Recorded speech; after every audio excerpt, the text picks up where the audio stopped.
There you go. So there are a few more people who have registered, but I think we can get started and just they can join us eventually as they come on.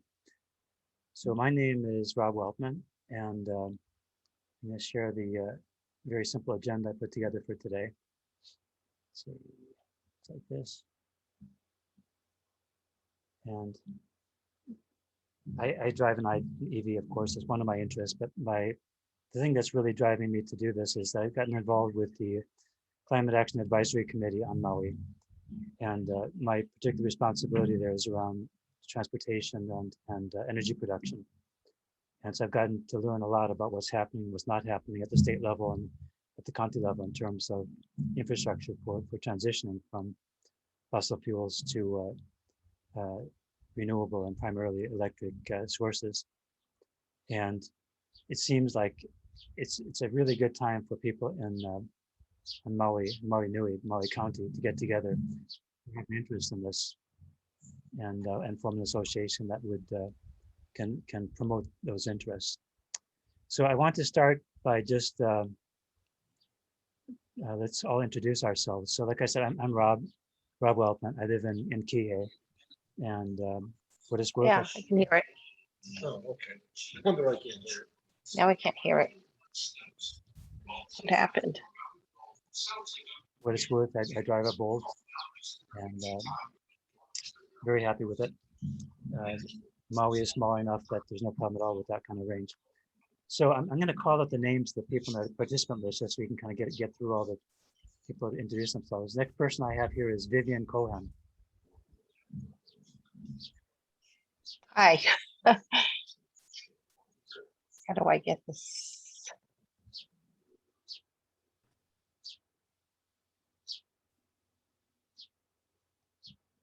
Vivian, you're on mute.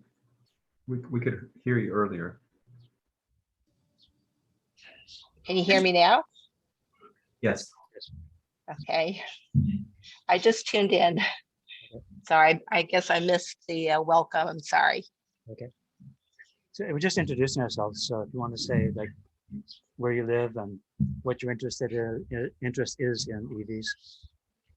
Okay, yeah. So I live in South Kihei, and I've always been interested in the electric vehicles. We currently have 2 hybrids. Obviously concerned about climate change and pollution. Well, next I have Andy Wong. Hi, my name is Andy Huang. I live in Oahu, Kaneohe side, the windward side. Yeah, so I'm with a company called the COA American Corporation. We are actually in the process of bringing this EV rideshare platform from the mainland to Hawaii. We are the exclusive licensee for this program or this company called the Envoy there. And what we do on the mainland is we station electric vehicles, and then we also help the properties to install, if they need, the EV charging stations.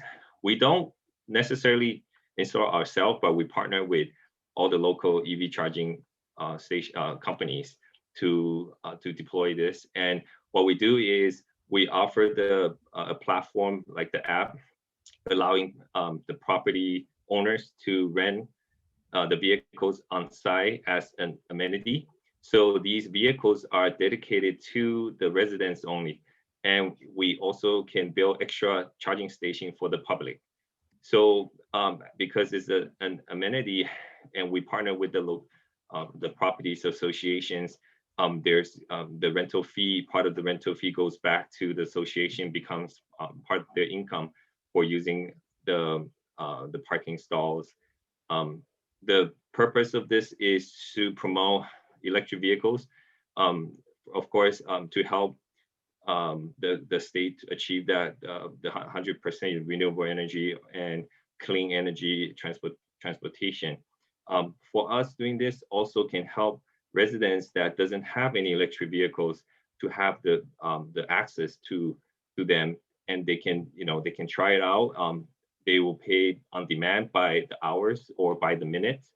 So you can be a substitution of one of their vehicles for the household. If there's multi-family living in one unit and they only have limited parking stalls, they can share one vehicles as their main transportation and then use our service as needed. This is a new concept, so I think if we partner with the EV Association, we'll help spread the words out and help lower, the mission goal. Great, thank you. Next on the list, I have Darla. So where do you live and what is your interest in EVs?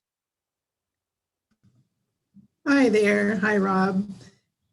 So I have an EV plug-in hybrid, and I also am Rob's partner in crime on the Volunteer Climate Action Advisory Committee. So very interested in addressing climate change issues. I was so enthralled with what Andy was saying, though. I think that's a great project. So thank you, Andy. And I'm just here to listen and learn. Thank you. Next, I have Margaret Brook. Hi, my name is Maggie. Can you see me? Yes. Okay. I am a new Tesla Model Y owner effective in May. Prior to that, I had a Nissan Leaf for 8 years, so I was an early adapter of electric vehicles on Maui. I saw quite a transition from the number of charging stations available for folks from the earlier years to now with Maui Electric taking over. And I guess I'm really concerned about that. And yeah, we'll just take it from there. But I just want to share an anecdote that when I picked up my Model Y from the Young Brothers in May, I was told to be very careful because there were 10 Model Ys that were being shipped over on the barge that day. And so I know that we have a lot of Teslas on Maui, and I like to advocate also for them to have more Tesla charging stations here. And where in Maui do you live? Oh, I live in Makawao. And next on the list that I see, everyone's list is going to look a little bit different. Next, I see Nanette. Hey everybody, I'm Nanette Benton. I'm on Oahu, and I'm actually on the board. I work a lot with Noel with the Hawaii EV Association, and I also am the founder and president of the Tesla Hawaii Club. So I've had an EV since 2013, so another early adopter, and been an EV advocate for a while now, and hoping to help with you folks there on Maui, even with Tesla chargers, where hopefully we can get some more over there for you guys. I work closely with, I'm in contact with the Tesla charging team up on the mainland. And so they're working on it. Unfortunately, Oahu's gonna probably be first for superchargers, but Maui's next in line, so. Good to hear. Thank you. And then I'm gonna let Noel speak. Noel's gonna plays a role later on in the meeting too, but why don't you introduce yourself, Noel? Yeah, hi everyone. And Nanette, so Big Island will be third, right? Sometime in the distant future. Don't tell Kauai, you'll be last. Hi everyone, Noel Marin. I live on the Big Island here on the Hilo side. I also lead Big Island Electric Vehicle Association as well as Hawaii EV, and I'll tell you a bit more about Hawaii EV later. I've been an EV driver since 2011. First EV was a Nissan Leaf. I now drive a Tesla Model S, a 2014. So none of the high-tech autopilot, technology. I also have a 2011 Tesla Roadster that we use for our car shows here on the island. So it's just, for show. Look forward to sharing a bit more about, what we can do as, a community of EV advocates across the state, including Maui. and we'll talk a little more about that in a little bit. Thank you. Very cool. And then I have Sho. Hi everyone, can you hear me? Yes. Yes. My name is Sho Ienaga from Core American Corporation in Honolulu. Actually, I'm a co-worker of Andy Huang, so he already explained our whole business plan. Cool. I also want to participate in this session, so I'm here. Thank you. Thank you. Very good. There are a few more who registered, but they may show up a little bit later, but that's all the people I see present right now. So moving on, if you look at Facebook, which I did, I've looked at for years, at the EV and Maui, there is a Facebook page for Maui EV, but it's actually the Maui Electric Vehicle Alliance. And so that's something that no longer exists. They submitted their final report in 2014. So the purpose of that was to evaluate what it would take to establish a framework for electric vehicles on Maui. And they did that with a 2-year grant from the Department of Energy. And they submitted their final report in 2014. So that Facebook page is no longer active, has been active for quite a while, although people sometimes do post anecdotes there. And it was never really a community organization, but since there wasn't anything else for EV owners on Maui, I think people tended to use it that way. They would report when a new charging station came up or when a charging station was out of order. But basically, there hasn't been a real community EV association on Maui. And since that time, and since the end of the Jumpstart Maui program, as Margaret mentioned, we've seen a really deterioration in the number of EV charging stations and their quality too. I've had friends who have leased an EV, like a Leaf, and they live on the west side, and then they go driving to meetings in central Maui, and they're desperately looking for a charging station. And one after the other they get to is broken, and they're just desperate to be able to even get back home again. So that's obviously not a good way to promote EVs. And one particular person I know, she just canceled her lease at that point. Like, it was just not viable for her. So that's the bad news. The good news is that both Hawaiian Electric, that took over the responsibility for those EV Ohana charging stations, and the county are investing fairly heavily into new charging stations. We got a brand new one up in Pukalani with DC fast charging provided by Hawaiian Electric, and the county is putting up, I think, is in the process of putting up 4 charging stations. However, I think we still need an association of people who are interested in EV on Maui to push for enough charging stations and in the right places. So I think that's one of the good things that we can do. We can push for as consumers, as users of EV. We know, I think, more than probably the government or Hawaiian Electric knows where we really need them. Another positive thing is that this session of the legislature ended with the adoption of 3 really good bills regarding EVs, and Noah will talk a little bit more about those. And then another really good thing, which Noah will also talk about, is that we now have a statewide Hawaii EV Association, which makes it a lot easier for us to start up. They have the infrastructure, they have the connections, they have a lot of promotional material. We can become a club within Hawaii EV, and we can even make use of their websites. We don't need to create and maintain our own website. We can have a dedicated page there and other information. And Hawaii EV also works on statewide legislation, which obviously affects us as well. So my proposal will be that we form this Maui Nui EV as part of Hawaii EV, but Noah will talk more about that.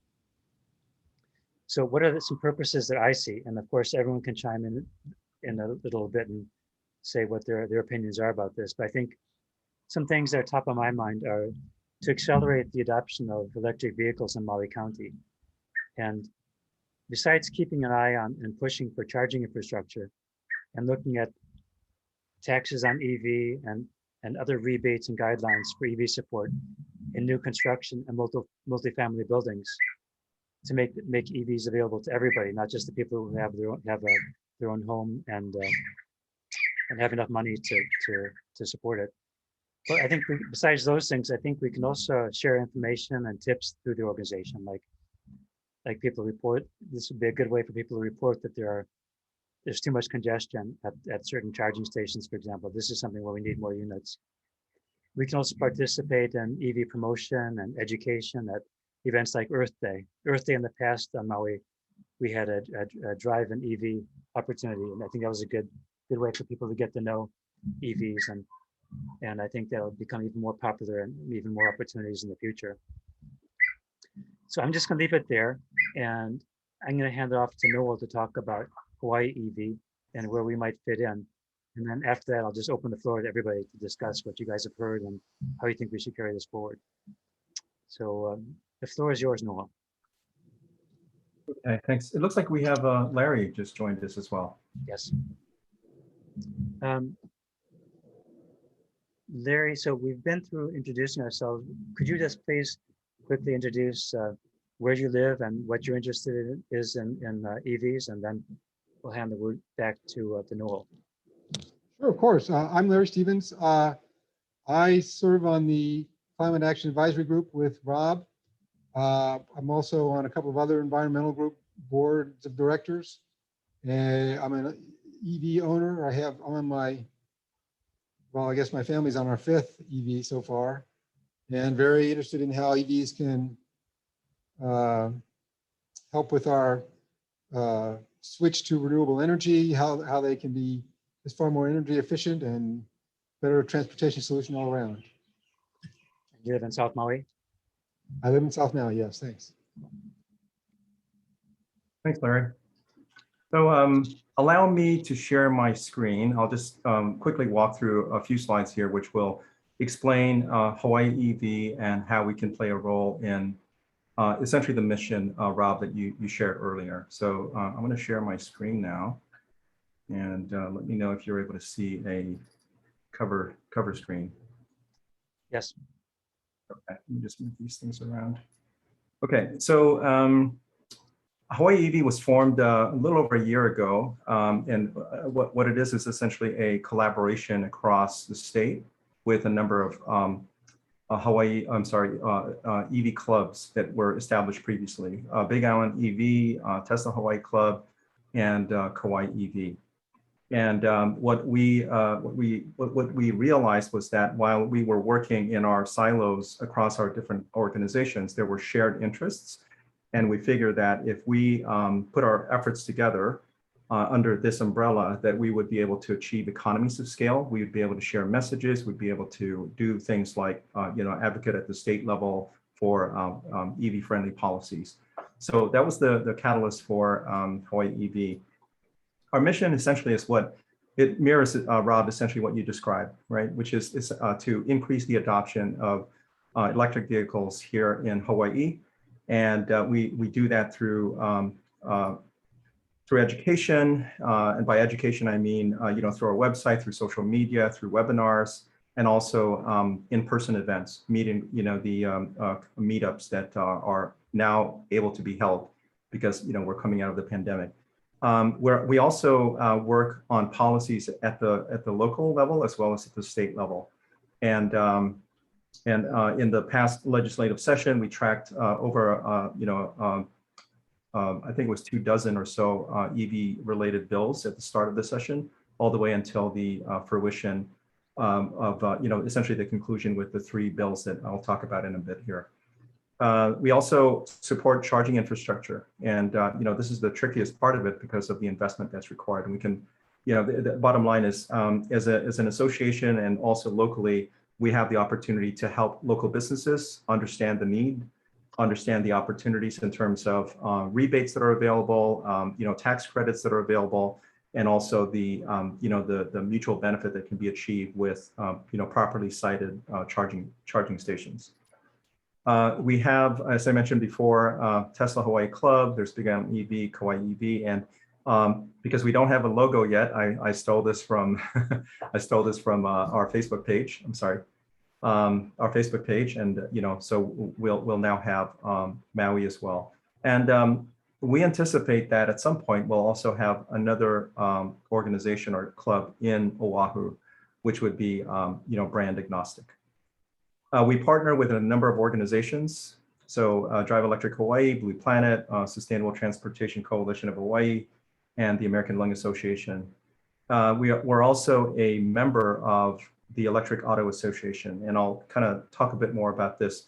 So this organization is a national organization that was formed in the 60s with the intention of essentially increasing the accelerating the adoption of EVs in the States. And as being part of this organization offers us a number of benefits, right? This is the nonprofit that we sit under. So we're able to seek out donations using their 501c3 designation. We're able to get event insurance for the local events that we host. They have a lot of marketing materials and also national visibility. So National Drive Electric Week, Drive Electric Earth Day, we get assets from them and we socialize that and share that with all of our clubs. You don't need to be a member of Electric Auto Association to be engaged with Maui EV or any of the organizations that we're talking about here. However, you can join Electric Auto Association, and the dues are like $3 a month or something like that for the basic membership. And there are some benefits, including low interest loans for EVs and energy systems, that sort of thing. So there are advantages to being a member, but it's not a requirement to be part of Maui EV or Hawaii EV. And as I'm going through this, if you have any questions, feel free to stop me. So let's talk about what's happening here in Hawaii. And I'll share. And Nanette, I borrowed this from your chart. Taking a look at what's transpired over the past 5 years. So what you can see here is that for gas and diesel vehicles, the trend is downward, right? Which is what we're expecting, what we'd like to see more of. And we're also seeing an increase in the number of electric vehicles that residents here across the state are adopting. So these are the registered vehicle figures from DBED. The interesting thing too is that across the US, we're number 2 in terms of EVs per capita, which in California, of course, is number 1. So we're making a lot of progress here, but we have a long way to go. The roughly 15,000 of a million roughly is like less than 2%. And the gasoline vehicles that we have here in the state consume over 30 million gallons of gasoline each month. So there's a big opportunity for us to accelerate this, and we have to do more, obviously, right? If we care about the climate, we care about reducing emissions. There's something that there's a lot more that we can do. Locally, just comparing figures over the past year and the June figure for this year, we're seeing 24%, 22, 32, 27% increase across the different counties. Maui, we're hovering at 1,800 or so electric vehicles. Oahu, of course, has the lion's share given the population there. So there is, the numbers are still relatively low, but we're seeing, a good increase year over year with regard to EVs across the state. Now, there was mention of the bills that were passed recently. So there are 3 laws that came into being this, over the past month, out of roughly 24 that were introduced early in the session. So the first one is a state goal for electrification of the fleet, and essentially, and there's so many different tranches here, but the bottom line is the goal is by 2035, 100% of the passenger fleet will be electrified.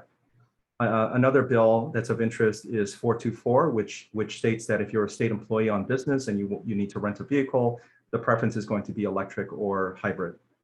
The last one is especially of interest because it relates to what we're talking about here, in terms of charging infrastructure, and that is 1142, which allows for the funding of the energy rebate for commercial charging infrastructure. And that's like $5,000 for a level 2 charger and $35,000 for a level 3 or a DC fast charger. And When that was introduced, I don't know, a couple of years ago, it got depleted right away. I mean, very quickly, because people, companies, businesses, condos, they realized that there was potential here to reduce their their outlay for getting charging infrastructure installed. So that was one piece, which is funding, the ability to fund to sustain the funding of charging, the charging station rebate. And the way it's being funded is through the barrel tax.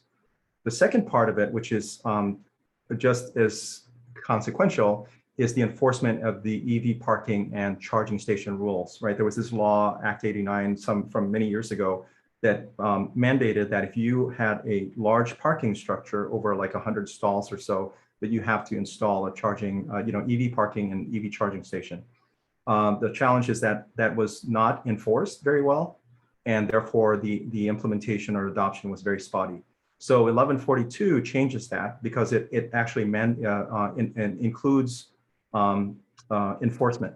So there are fines for non-compliance, and it's not just the compliance with the requirement to install. There's also some language in there that penalizes misuse of the spots. So if you're an ICE vehicle driver and you're parking in a EV charging stall, there is now the ability to penalize that particular driver. Likewise, if you're driving an EV and you're parked but you're not charging, there will be a consequence to that. So 1142 is very significant, and I think it's going to help us with our goal to expand charging infrastructure. And I think that was my last slide. This is our website, hawaiieev.org, and as Rob had mentioned, we're going to build a space within this website to house Maui EV information. So calendar of events, material related to what's happening locally, and we're going to do that for all of the different islands. So with that, sorry, yes? I just wanted to ask a question about the enforcement point. Which agency is charged with enforcing that bill? Good question. So I should state that this is at the state level, and what it does is it puts into a lot of detail what enforcement means, but it's still going to be up to the different counties to do the enforcement. And what that means is that there's some work that will need to be done at the county level to to operationalize those rules. And we have started to work with Hawaii County Council.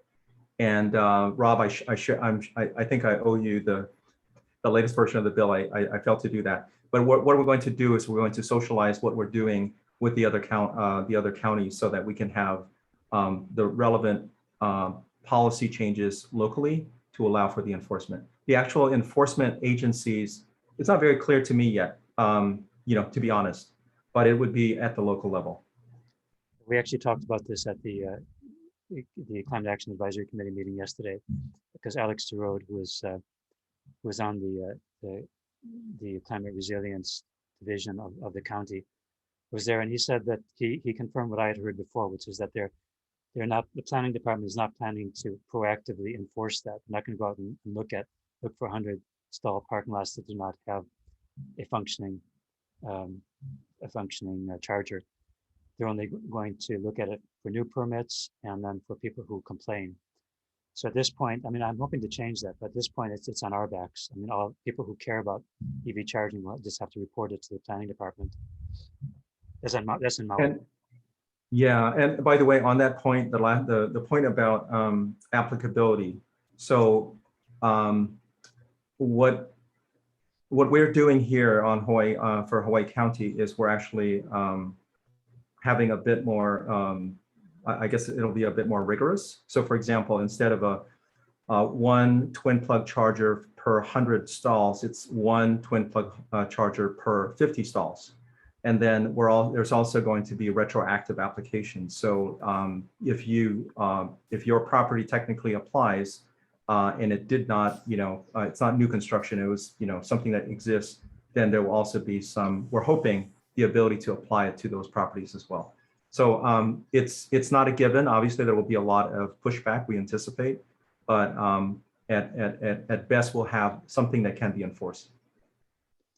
want to ask you also, Noel, to talk a little bit about since we're very lucky to not have to be starting from scratch here. We can build on experience from the Hawaii club and from the Big Island club. So what would the role of a club like ours on Maui be compared to Hawaii EV, and how would they fit together? Great question. So maybe the question would be more of, or the comparison would be more of, how would Maui EV compare to like Hawaii EV or Tesla Hawaii Club or Big Island EV, and what would those activities look like? I would say that so from a policy perspective, what will happen is there'll be collaboration, right? I mean, let me give you a concrete example. So in the last legislative session, we had Hawaii EV, Tesla Hawaii Club, Big Island EV. We were all involved in submitting testimony. So we weren't just submitting testimony on behalf of Hawaii EV, Tesla Hawaii Club, all these other entities were actually submitting testimony as well. And the idea was that we want to create this impression of, broad support for whatever the legislation, whatever the bill is, right? So that would be one angle. So Hawaii EV would take charge of collaborating with these other organizations, coming up with the bills to support, coming up with the sample testimony, et cetera, and then we would disseminate it to the different clubs. And then the leads for each of the clubs would then also take the initiative to submit testimony and support. Now locally, we would see the clubs being involved in more of the the local activities. So when, like you mentioned earlier, keeping on top of the gaps, the charging infrastructure gaps within the island, right? Highlighting where we need to have charging stations, highlighting where charging stations are not operable, coming up with campaigns to raise visibility to property owners that like a petition, that this is not working, please address it. That strategies work well in Kauai. The other thing would be the activities, the events. So prior to the pandemic, we were doing here on Hawaii Island, we were doing monthly meetups. So these were informal. We would advertise it on the different channels. We would invite the public to participate and join in the conversation. So EV owners would gather at a coffee shop. We would invite the public, and it would be our opportunity to educate the public and hopefully get more people to adopt. And our rationale is that, well, it's the mission to accelerate our transition away from fossil fuel vehicles. But we also rationalize that as more and more individuals, adopt electric vehicles, there will be even more political pressure to ensure that public infrastructure is there, right? So it behooves existing EV owners to encourage even more adoption so that we can have a louder voice and influence in the space. So the advocacy at the local level, education at the local level, support of the charging infrastructure at the local level. These are all things that will have to be done, by the Maui EV Club. And what you can expect from Hawaii EV is support, in general, in terms of raising visibility across the state in terms of EV adoption or EVs in general. And let me give you a specific example. And I don't think I've done this yet. So we use Hootsuite to do our social media blasts, right? So I would create a campaign, I would create a message for some topic, and then I would send it out to Kauai EV, Big Island EV, all the EV groups, and each EV group can have more than one social media channel, right? There's Instagram, we have Twitter, and so on and so forth. So we have the opportunity to include Maui EV in there so that the message we send out will also automatically go there. So it's my one example of economies of scale where we create one message and we broadcast it across the state. So that's where you can actually rely on, or what you can expect from Hawaii EV. Nanette, is there anything else that you think that we should share? I'm sure I may be missing something. I mean, I think to me, having everyone under Hawaii EV is big on the legislative front. So we can actually share testimony letters. And I think on the local level, we want to get our members of our clubs involved in submitting testimony and contacting their legislators, their legislators, and then also on the education front, just if you guys, like Noel said, in-person meetups, when we do our Tesla meetups, we have like 30 cars, and people just from the public just come up and talk to us, we're at a mall or somewhere. And so the education part of it, I think, is a big part, just visibility of EVs. So people in the public can come up to you and ask about your car, and, where do you put the gas? They ask questions like that, where's the engine? Things like that. So I think that's a big part. And we working with Blue Planet and all the other Ulupano, those other organizations, we're able, they're statewide too. So we're able to kind of, attend their events or work with them to plan our own events as well. So I think it's just being able to come together as a whole on a statewide level, and then disseminating the information that way on a local level. This is going to cost us big bucks, right? No. No, actually. Yeah. So before I answer that question, let me just also add that one of the benefits of having a strong local club is that members can provide support to each other, right? We have frequently these questions like, hey, I have this problem with my EV. Do you have a recommendation in terms of where I can get it, the body shop, whatever. So there's also the opportunity, if people know that there's a local club and it's focused on electric vehicles in that particular area, that they can also create this community of people that can help each other. As far as costs go, like I mentioned earlier, there isn't a to be part of Electric Auto Association. Well, let me just say this. So Hawaii EV is the Hawaii chapter of the Electric Auto Association. And to be a chapter of that association, you need officers, at least 2 officers that are members of Electric Auto Association. So that's a requirement. But for our clubs, it's not a necessity because we're all under the same umbrella. So there really is no cost. Let me take a step back. There are some costs, but what we have been doing is we've been relying on donations and the cost annually is really small. I'm referring to the website, hosting and the domain. When we have these big events, we do social media boosts, right, to raise visibility. So there's some marketing related expenses. Hootsuite, there's an expense there. But in general, those expenses cover all of the activities that apply across the state. So there isn't a big obligation at the club level. Okay, I'd like to open up to everyone else to ask questions and discuss. See Margaret. hand raised. So it's Maggie actually, but Thank I you. wanted to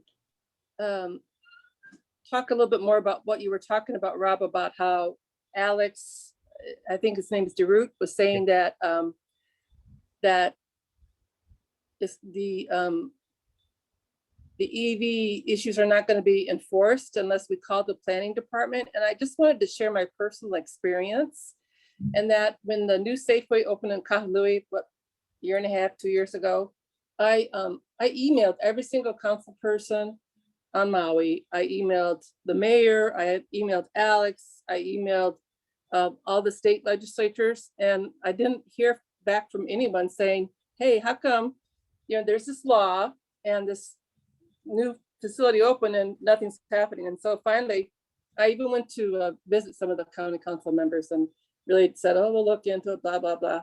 And really didn't. And then I did hear that the Safeway was leased by Alexander and Baldwin. I called them up and really kind of got the runaround. And I was really frustrated by this whole experience. Yeah. So we had a similar experience here with Hawaii County, to the point where we reached out to the mayor, we reached out to council members, and this was before this law was passed that I just described. Mm-hmm. And the response was, there's nothing in the local policies that mandate that those things happen. So we have this, the state law was there and it mandated something, but at the county level, there was no enforcement of that state Right. law. Yeah. So, Yeah. so with 1142, Nicole Lowen and company, they've actually, made that very clear what needs to be enforced, and also called out that the counties should do it. So what we're doing now, and we actually started this even before the last legislative session, was work with our council members so that we can actually draft legislation, local legislation, that would allow for the enforcement.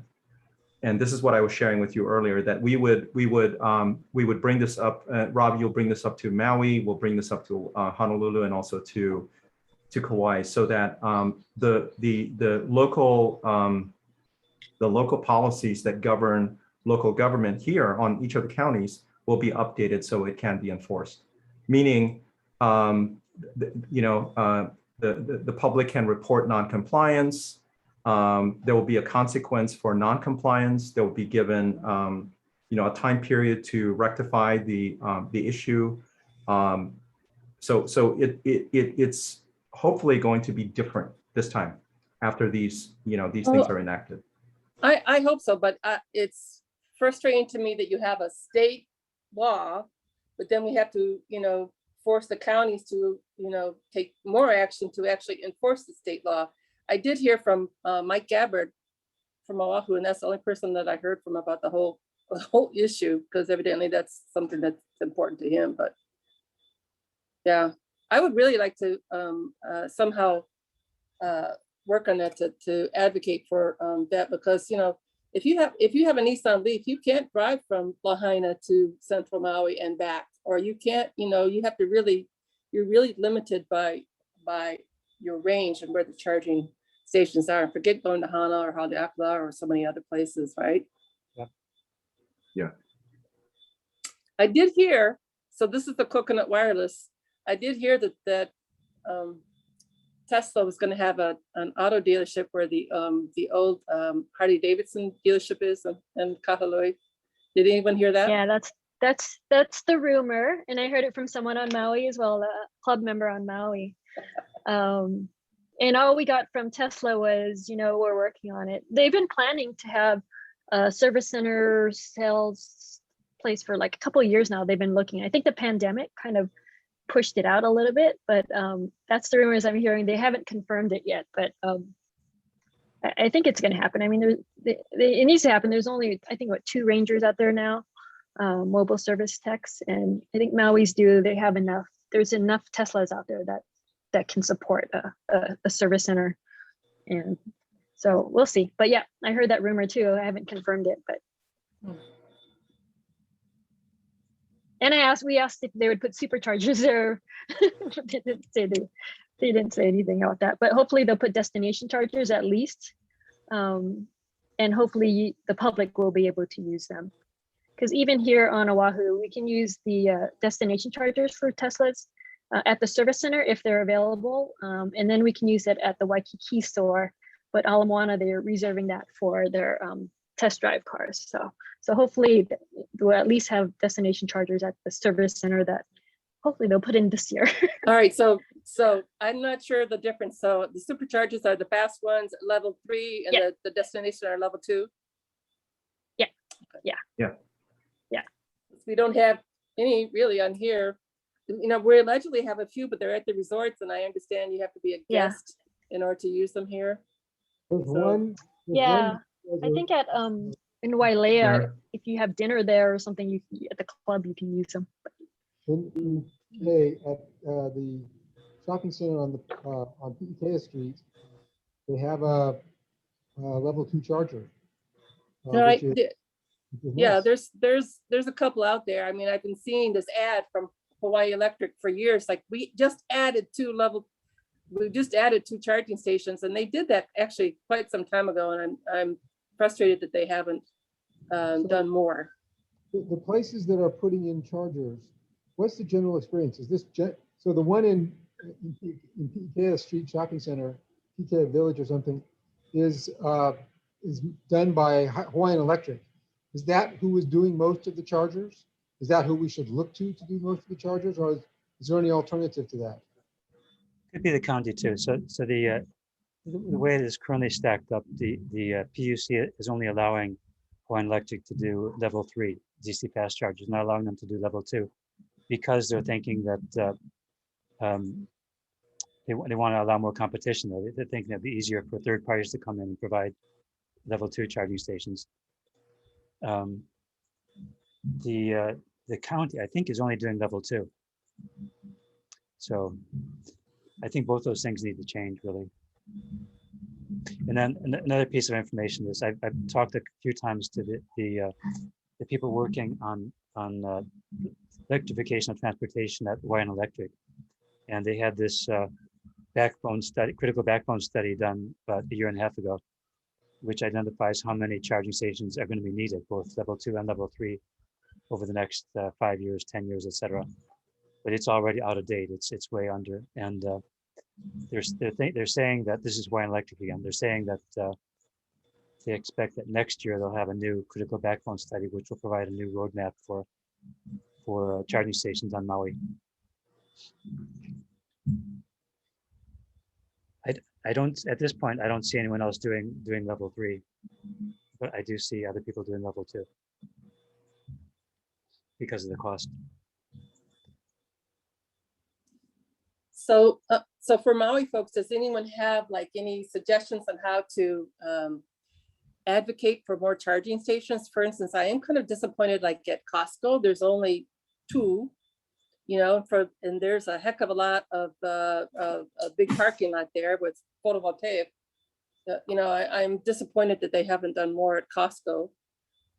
I have an idea that I kind of ran by Larry real quickly a couple weeks ago at another meeting, and maybe, you know, our dependence on HECO to do this is going to be too little too late, and maybe we have to find a way that we can you know, encourage, you know, a private, you know, commercial venture here in Maui County to install these kind of stations. And, you know, what would that take? What would that take? Have other municipalities done it? I haven't looked into it.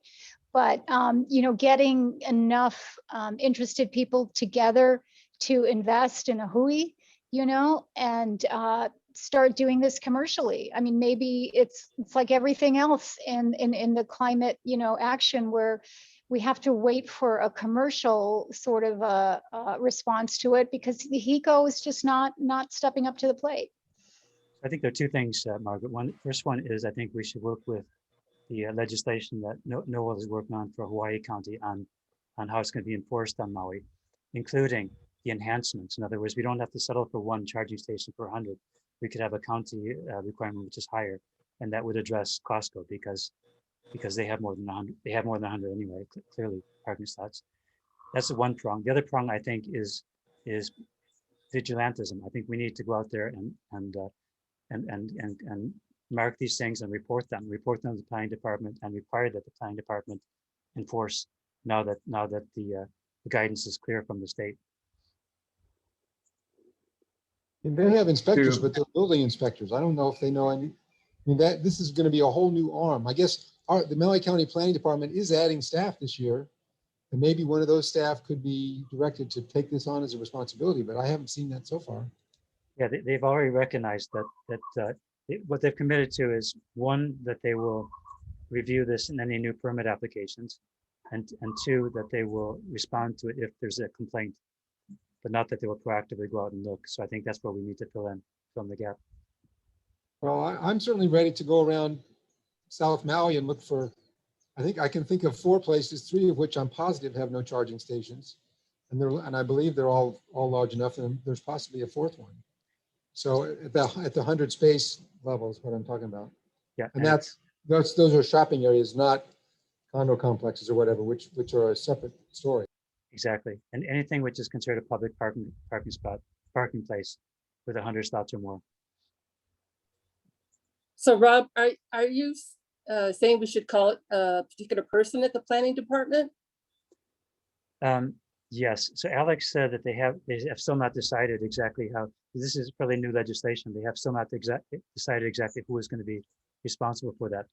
But it will have to be within the planning department's enforcement division. That's the responsibility. And so, Noel, this new legislation takes effect when? I think it's July 1st. Ooh, right on. Yeah, it was signed by Okay. EGA several weeks ago. Well, you know, sorry, Maggie. Oh, I just want to say that I think that a good social media blast would be to say, you know, call your planning department, blah, blah, blah number if you find an EV charger that's not working. I mean, I think people would really like to do that because right now they have no idea and they kind of get the runaround. Yeah, that would be great. It's a great idea. Thank you. How about posting signs at those broken EV charger stations asking people to call the planning department? Yeah, get it. Great idea. Get little stickers with the information and just like Exactly. plaster it Yeah. on. Big stickers, big stickers. Big Get a stickers. place- Okay. Get a place for somebody to write the date down.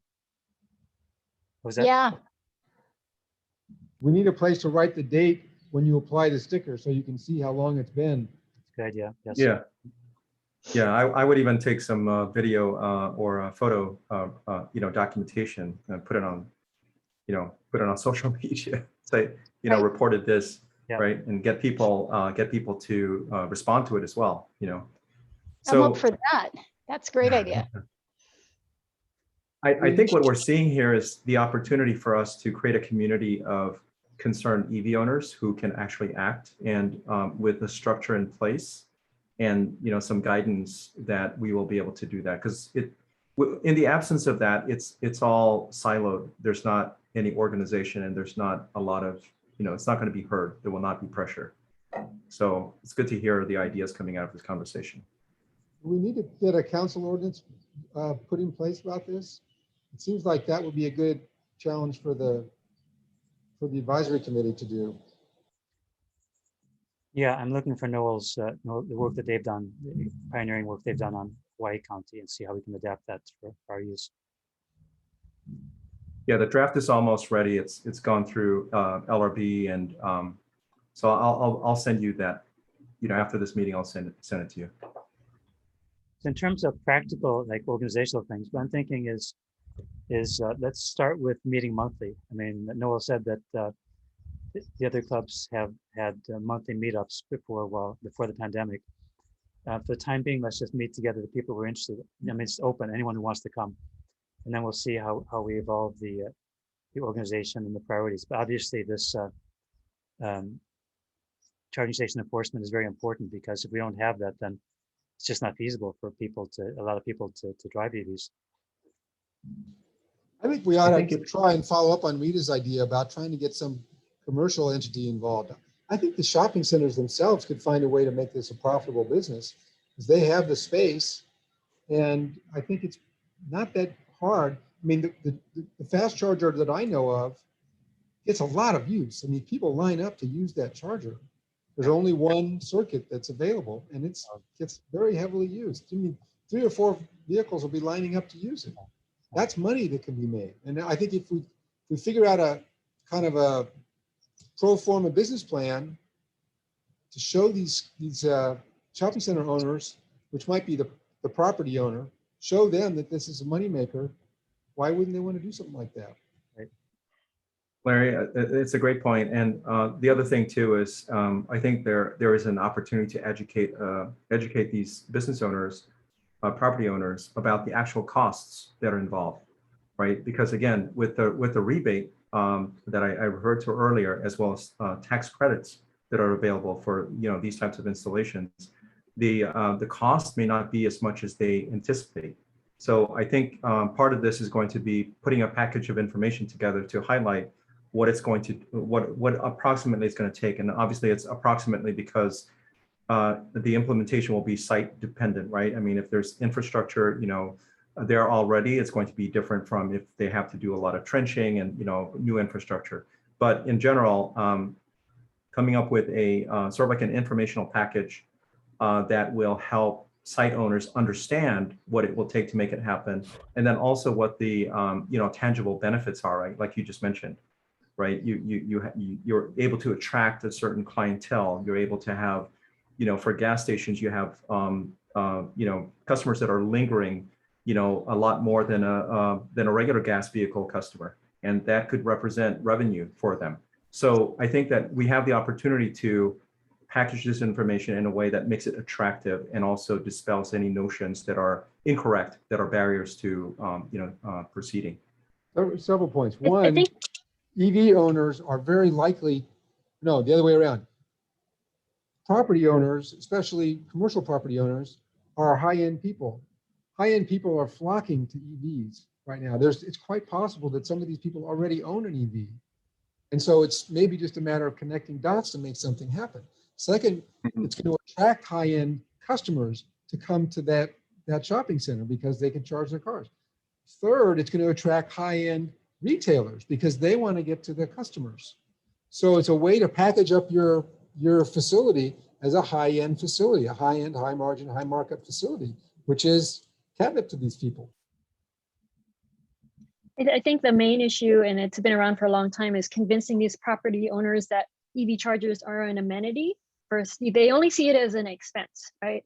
So convincing them that it's an actual amenity that will draw people to their shopping centers, that will shop at their shopping centers or whatever, visit their places of business. That's always been a challenge everywhere, throughout the state. Even for like the Yellow Hut charges or the people who actually install the chargers, the businesses that do that, they come across that as well. So that's the big hurdle, I think, especially when EVs are only a fraction of the vehicle population. And the stigmatism that EVs are only for rich people too is another big hurdle that with the public and legislators as well, that we have to try to overcome as well. But the whole big thing is convincing them to see it as an amenity and not just an expense. I did want to mention the EV for rich people myth also, because I've had my Tesla for just a short time, but my Nissan Leaf, oh my God, I had it for 8 years, and the cost was really comparable, and my maintenance was like practically non-existent. And if I'm looking at my Tesla and I tell my friends, it's maybe $10,000 more than your vehicle, or it's actually cheaper than many of the other vehicles that folks have. And it's really, they think it's $80,000, $90,000, which is of course not necessarily the case. So there's a lot of one-on-one education going on. But the whole buying process is so different and so mysterious to folks. They just really don't know. Yeah, people are used to what they're used to. From Oahu yourself is kind of a problem, at least for some vehicles. Oh, what's that, Larry? Well, Tesla ships it for you, right? You just have to pick it up at the dock. And pay for it. No. Yeah, you have to pay for it. They'll ship it to Oahu, but you have to pay to ship it to Maui. Yeah. But they'll make the arrangements, but you pay for it. I want to just quickly touch on, Nanette, what you mentioned earlier, which I think is a very important point, not because it sounds good, but because it has to be done. And that is, as we go through this journey of increasing awareness of the need for charging infrastructure, it's going to be really important to put an emphasis on social equity and to highlight that if our mission is to accelerate the decarbonization of transportation here in the state, we have to take into account that there are a lot of people that are not going to have a house that they can plug their EV into, or apartments, or so there's a big segment of society that we have to tend to, and that is the right thing to do, and it also appeals to our legislators. And the positive thing is when we achieve what is required to support everybody benefits, right? Including the people that are well off. So the idea here is that we want to increase the presence of public charging infrastructure so that everybody who needs to be able to drive an electric car, regardless of what their stature is in life, that they'll be able to. And that'll include people that might rent a vehicle. Andy, to your point earlier, right, about being able to buy or to rent a vehicle for transport services, but not necessarily own the vehicle. I mean, if you have people like that, they're going to rely on public charging infrastructure. So let's also, I think it'll be important for us to emphasize the social equity component of the public charging infrastructure effort. As well as this legislation like Honolulu Bill 25, that hopefully we'll get some version of that in Maui too, which requires that new construction be EV ready. Yeah. Yeah. Do we have a top 10 list for next round of legislature activity? Or good question. Yeah, so we know that well, there's a long list of bills that did not pass. We will be initiating conversations with Nicole Lowen to find out where her priorities are as it relates to upcoming legislation. But I think as a team, from a Hawaii EV perspective, we also need to go through the list. And what we typically do is we work with Blue Planet Foundation, so with Melissa over there and other organizations, so that we can identify the bills that are shared, that are shared across that different organizations want to support. And that allows us to identify a handful versus a ton. And if we can focus our energies on the handful that are going to have benefit and are supported by many organizations, then we'll have a better likelihood of getting those bills passed. Fortunately, Blue Planet, for example, what they will advocate are things that we're also advocating for. Fee baits, and there's a long list of these bills. Maybe I'll put a link in the chat here to what those were. But maybe that's a follow-up item. Maybe we can discuss once we have those conversations with. So I want to talk about next meeting, but before I do that, I want to be sure to say to Andy and show that since this meeting is about Maui EV, it's probably not all that exciting to you, but I am working with this county, like I said, the Climate Action Advisory Committee, Maui County. And one of the things we're looking at is how to make it possible for visitors to use EVs and not just EVs, but also shuttles and other ways, just to reduce the number of cars on the road, but also especially the internal combustion engines on the road. So I'll be in touch with you guys directly after this by email to talk about how we can work together around that, because I think that is one key to the puzzle. Yeah, so even though we're based in Oahu, but we are planning to extend to Maui, Kauai, and the Big Island as well. I do see opportunities because, like Nanette said, was that it might be hard to convince the shopping center to build the EV charging station as an amenity. That's what we're advocating about. We are calling our service as mobility as amenity to properties. So there might be opportunity for us if I can approach the property owners and even the shopping centers and convince them to build maybe like 10 charging stations and put 2 of them dedicated to our vehicle service. And then we can figure out a way to see if we can let the general public to use them or adjust the shoppers to rent these vehicles. And so then number one is this will get them build the charging station. Number 2 is it's for the rental revenue. It goes back to the shopping center, and it might generate more. I believe it'll generate more income than just charging the electricity. The electricity income is very minimum. Yeah. So so that way they can receive, they can get their investment back sooner. So that might be an incentive for them to look into building the stations. Is anybody connected with EVgo or Electrify America? Because they are, at least, I just saw EVgo announce they're going to put in another 3,000 stations across the United States. I don't think they're coming to Maui, but I think they're coming to Oahu. Wow. I think Electrify America is looking around. I don't know if they actually installed anything on Oahu yet. I'm not sure about EVgo. So if we are to meet again in about a month, could people, I mean, this time I'm really only asking for Maui people because everyone else is welcome to join if you're available, but primarily Maui people. What day of the week and what time of day works best for you guys? I'm retired. I'm pretty open. Well, I work and work and work, but I've got a pretty flexible schedule. So maybe we can do a doodle poll on that. It's a little hard to tell right now.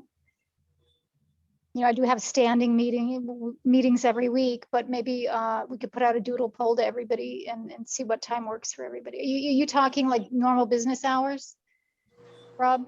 it doesn't, I'd rather not be Tuesday or Thursday evening because I'm kind of tied up then. Otherwise, it doesn't really matter to me. It could be daytime or evenings, whatever works. Doodle, use a doodle. Okay. Okay, we'll do. Okay, one final little off the agenda item. I think it would be fun to have like a little tag made up that says to an ICE car that it's an EV charging without just giving them stink eye or whatever. How can we let them know that this is really important to leave that don't park there? If I had one that said it kind of nicely, I would definitely put it on the windshield of a few cars that I've seen do that. It would be. Do you folks, anybody know of any cute little thing that you could get to do that? I just let the air out of their tires. Rita, you're so funny. That's a real upgrade for Rita. She used to be passing the tires. Then they'll be I stuck, think You can make little cards or something. then to they'll be put stuck there. there, so they'll occupy that place forever. I think Kauai EV may have something like that. So I'll ask. But I thank think you. there are these little cards that you can print, and Rob, I'll look into it and I'll send you a note. Maybe we can ask the tow truck companies to put those tow signs, no parking here, you'll be towed. They're always looking for opportunities to tow. It's good business for them, right? Maybe they'd be willing to put the sign up. So, Hey, that might be tied into that whole enforcement thing. so Yeah. Noel, is there anyone in Hawaii EV who can easily do graphics like a logo for us? Nanette? You can find somebody. There's I had my marketing person do one for us, and I could see if she would do one, but It can be simple thing. It's just right now, I'm just no good at doing graphics. yeah, if you have like maybe an idea of what you want on there, maybe just like any kind of big idea that so she didn't have to come up with, Absolutely. Yeah, definitely can do that. Yeah. Okay. Yeah, it would be a little bit easier for her. Okay. Yeah, just come up with options and that'll facilitate it. There's also like stock logos, the stock houses, they have like a stock logo and then you can, brand it accordingly or change the colors or whatever. And there's a lot in the EV space. I can send you a link. That's kind of like the cheapest way to go. Yeah, so if you want to take a look just to get like whenever I send anything for marketing people, it's like little graphics and a PowerPoint with my idea, and then I send it to her and she just puts it together. So as long as she has some kind of idea, she can pretty it up, and make it print ready and social media ready, all of that stuff. Okay, I'll send Rob, I'll send you some of the stock ideas and then maybe you can send Nanette something with your ideas, like something like this, only say that, that kind of thing. Yeah. Okay, excellent.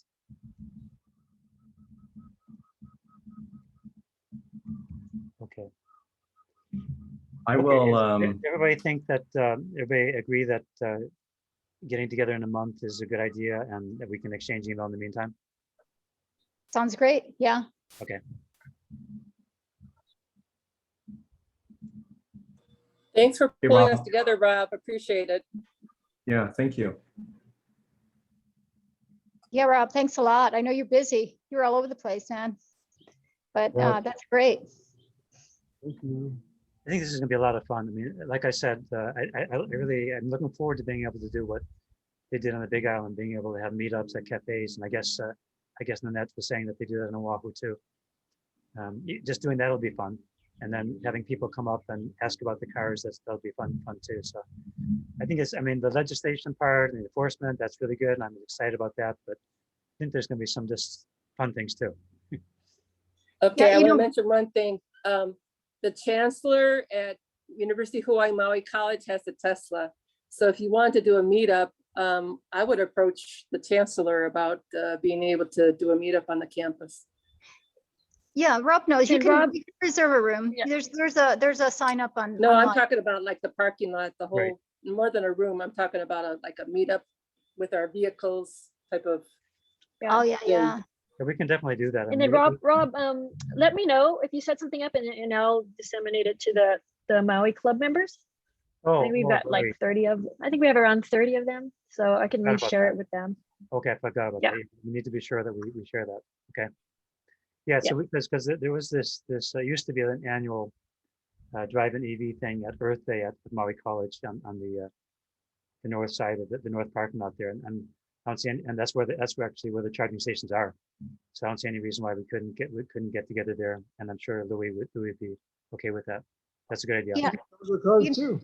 You know what else I used to do many years ago when I was part of Jump Smart Maui's, like I was their poster child. They always interviewed me and put me on their little newsletters and things, but I used to drive in the parade, before the county fair. We had a little, EV kind of thing, and we just honked our horns and stuff. But it would be great to have but like all the EV drivers in Maui that are willing to drive in the parade, do that, and then maybe, put some sign up about the Maui EV Association and, I don't know, a QR code or something like that so they can find out more. Yep. Very good. I just want to say one last thing before I think this is a very constructive meeting. But one other thing I've been working on is working with a PR company here to get a grant from the Office of Economic Development to do an educational campaign around EVs, because I think, like Margaret said, and I think other people have said that too, there's still a misunderstanding that EVs are only for rich people, and that's changing so fast, and the number of models that are available, and I think that's all going to be. But people need to know that there are already economic ways to get them, and there'll be even more. And you also need to know where the wind's blowing. That GM is going to stop making ICE engines and cars and other things like that. So it's a good time to get involved. So anyway, hopefully that'll be it. We'll find out about that within about a week or two, and then she can work on that. And that'll be a year-long campaign, probably starting towards the end of the year. I think once that Ford F-150, comes out, because, we're, upcountry, everybody's got a pickup truck. Yeah. That'll be the first, affordable electric pickup truck. And I think that's gonna bring in a lot of EV owners at that time. That's what I'm hoping to. Yeah. Well, thanks everybody. And I will send email to everybody, but especially to the people who live in Maui County actually, I'll just send an email to everybody. You can just join if you want to for the next meeting. First I'll do a doodle poll, and then I'll send out the invitation. Thank you. Hoi ho. Thank you. Bye. Bye. Have a good one. Take care.